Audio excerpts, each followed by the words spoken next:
My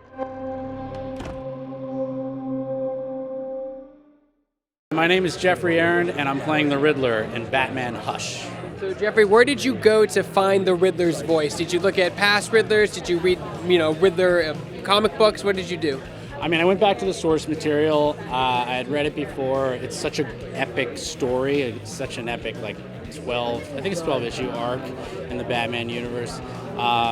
But to do the Riddler, I grew up on the animated series, so Glover was my Riddler, and then I kind of went back because I had read somewhere that Mark Hamill looked at the Bat. He was trying to embody the '60s Joker in his, so I was looking at Gorshin too to try to see if there was anything I could pull from that. But really, it was after I listened to all that stuff, I sort of put it out of my head and just tried to figure out what this cerebral villain would sound like. This is he's not one of his physical nemesis. He's a guy that thinks he can outsmart him. So it's interesting. It's been a spell since I've read the Hush graphic novel, but if I remember right, he also based in the Lazarus Pit at one point, so he's much younger too. Yeah. It's that whole transformation, the Lazarus Pit is it's like 80s crack cocaine on the streets of Detroit. It's you don't know what's going to happen, but it's an interesting part of the story. What did you do? Did you do anything to prep before you got into the voice work? How did you find, did you try to mimic or try to, impersonate the Batman animated series Riddler? What were some of the things you did to find that voice? Really, preparing any character, it's just you get the script and you really just look at what's going on with the character and you try to, the pieces that I love, from the animated series, the pieces I love from past Riddlers, the way that they've shaped that character over the last 20 years, I went for what I thought was working for this particular story.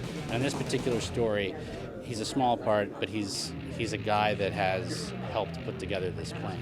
And it's one of the greatest plans that has ever put Batman on the ropes. We actually see Batman nervous and thrown in an emotional way, which is pretty cool.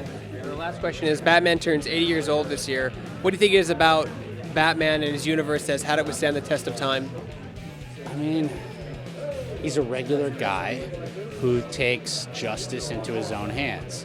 I mean, we can all identify with wanting to just go out there and fix things on our own. And he's super rich, and he's a bit of a sociopath. He thinks he knows the right way to do things. It's like every power fantasy you have as a kid. You're like, this is right, I'm gonna change this. And you may not actually see the whole picture, but you're convinced you can change it for the better. And also, he's violent, and he's constantly trying to fight against his own violence, in a large way. So that feels like that's like an 8-year-old's dream. You know what I mean? Yeah. There's a great line where he says, "What's your superpower?" He goes, "I'm rich." Yeah, totally. Yeah, that makes a lot of sense. Yeah, he should be I'm rich and psychotic. That's who I am. Yeah.